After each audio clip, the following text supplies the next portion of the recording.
What happens when black brilliance is neurodivergent? Be sure to watch that TikTok in its entirety. So, what happens when black brilliance is neurodivergent? Well, a lot of things tend to happen. I guess the first thing that happens is you are sometimes put on a pedestal. Sometimes the word genius is thrown around. If you're, neurodivergent, of course, is a multitude of things. But in my experience, I now I'm undiagnosed, but pretty much my family, people around me have kind of confirmed that I'm on the spectrum, on ASD spectrum. Uh, it's just, and then of course it runs in family. So I definitely have a lot of neurodivergence in my family. I know my mom has dyslexia, for instance. Depression tends to kind of run in our families, and I am depressed as well. Um, my father, who is a mental health professional, I'll get to that in a minute. He says he has ADHD. I think my brother also might have ADHD as well. But yeah, I'm most likely on the spectrum. I tick all the boxes. So one of those boxes that I tick is because I tend to do a hyper focus, and I tend to be really insular in a lot of the things that I do. I just basically practice, practice, practice, practice, and then all of a sudden I'm considered super talented in something, or like a genius level. And these are labels that people put on me. These are not labels I believe in myself. I actually don't believe in genius at all, or talent. I believe more in hard work and persistence.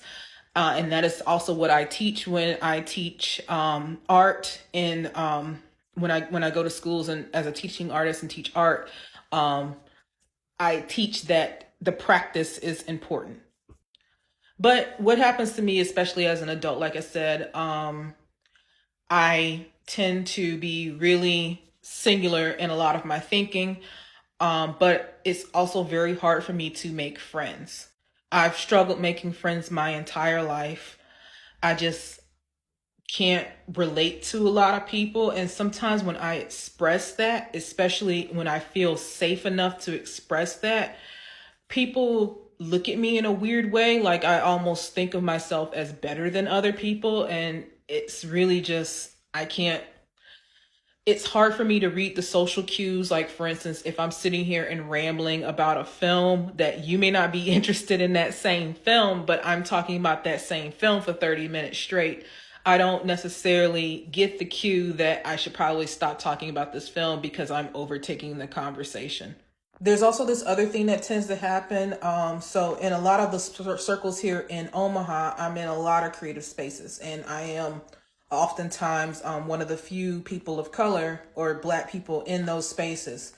So when I'm often, put out on the platform to talk about my experiences, talk about things. But when I sit there and talk to people one on one, this weird thing tends to happen, and I call it a broken pedestal. So I might have somebody who contacts me, and they're constantly contacting me like, hey, I would love to talk to you. I would love to pick your brain. I would love to do blah, blah, blah, blah, blah.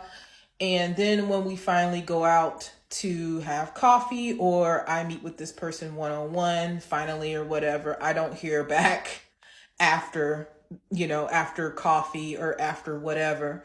And I think it's because the pedestal is broken. I think I'm not considered, I guess I'm not what these people are looking for. And of course I see it a lot more here in the Midwest. And I think there's a lot of things to do with that in the Midwest, in regards to race, and just being in these spaces where people are trying to figure me out, like, oh, why I'm a black creative in these spaces. So it's already weird that I'm there, and then they're trying to figure out how I got somewhere. Um, but yeah, it's so there's a broken pedestal that happens. And that's why I have difficulty making a lot of friends. I'm also very open about my experiences. I'm open about my experiences with race. I'm open about just this, like the oppression that I do see around me. I don't like the fact I'm, often one of few people of color in the room. I voiced that a lot. And some people consider me a little bit too, of course, I'm too much for a lot of people, number one, personality wise. But then secondly, I'm vocal about that in a way that is challenging to a lot of folks.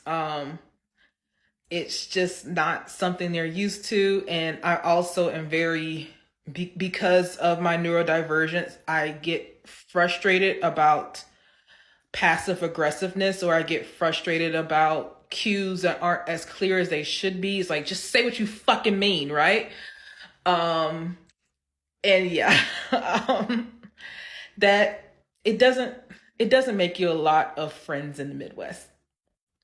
Now, obviously, I have some work. There are some people who do stick with me, and who hire me consistently. Like, for instance, like I said, I do go into the schools a lot and teach at the schools, and they do seem to be effective. Like the teaching methods that I do are effective. Maybe because I can speak on the level with some of the kids, and I also pay attention to them and I listen to them because I kind of want that for myself. And I want to see the potential in a lot of these kids where, again, I don't believe in genius or talent. I want to see people take an interest in stuff. And if they love it, or if they are showing that interest and just want to learn how to do it, that's where I come in. I am going to teach you. Or anybody who's an artist comes in, who's a teaching artist comes in, or a teacher, you're going to teach something that is of interest to that kid. And a lot of the kids, yeah, because it's, neurodivergence is more and more visible, you have to adapt to certain learning styles. And for me, in my experience, I didn't really have too many people who would adapt to my particular learning style. I basically had to learn a lot of things on my own. I had to, because like some of my teachers didn't even know how to handle me. Basically, I would sit in the corner and I would read, and I was just a reader because that was the thing I was focused on the time, because it kind of blocks out the rest of my world. And then I can be in my own little world and not, not feel bullying or something. I was relentlessly bullied. From about fourth grade on up. And most of that bullying was because starting in the fourth grade, I was like the only Black kid in my school. And so I was bullied for that. And then I was bullied for being a smart Black kid and a straight A student Black kid. And then I was bullied for being quiet. And then I was bullied for voicing my opinion. So a lot of the masking that I learned how to do in a lot of those spaces, I can pretend to have those social cues, but sometimes that mask comes down when people get to know me, and that sometimes has hindered me moving forward in not only my career, but just in my personal life. And like I mentioned, my father is, or was, or he has, I think, still his mental health license. So, of course, he was able to pick up on some of the quirks that I would have. That's usually how my folks framed it, as the quirks. I stemmed a lot, for instance. And my dad was always pointing out, like, why are you stemming? Why are you stemming? He wanted me to mask more of myself because I can fit in better, but I never really learned how to fit in. And then, I would get also the notes about, oh, my brother can make friends better than I can. He can fit in better. He can, he can fit the mold a little bit better. And then me, I'm just gonna have to be alone. But anyways, that's my rambling experience about being neurodivergent.